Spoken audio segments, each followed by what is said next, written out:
Gunther and Wilhelm, the two Clydesdales, are back on solid ground here at Quiet Valley Living Historical Farm near Stroudsburg.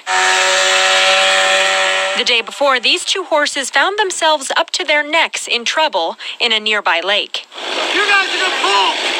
Got it? This is video from a viewer. Neighbors found the horses in the middle of a frozen lake and called 911. And on their back leg. Within minutes, rescue crews arrived, using chainsaws and ice picks to break a path through the ice. We were really nervous because we didn't know how long they were there. We didn't know if they were standing or treading water. It turned out they were resting on a little hillock, so they didn't have to tread water the whole time they were there.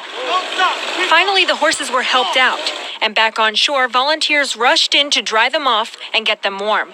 Just like people, if we fall into the water, we can get hypothermia, same with horses. So we were really nervous about that. Since then, veterinarians have been keeping a close eye on the horses. I was worried that if they're going to have any issues getting up in the first place, but luckily they both did that pretty quickly, which was incredible. And then we always worry about muscle damage and soreness from the exertion of trying to, keep themselves afloat. This guy is Wilhelm, and the people at Quiet Valley tell Newswatch 16 he and Gunther are now being treated for superficial bumps and bruises.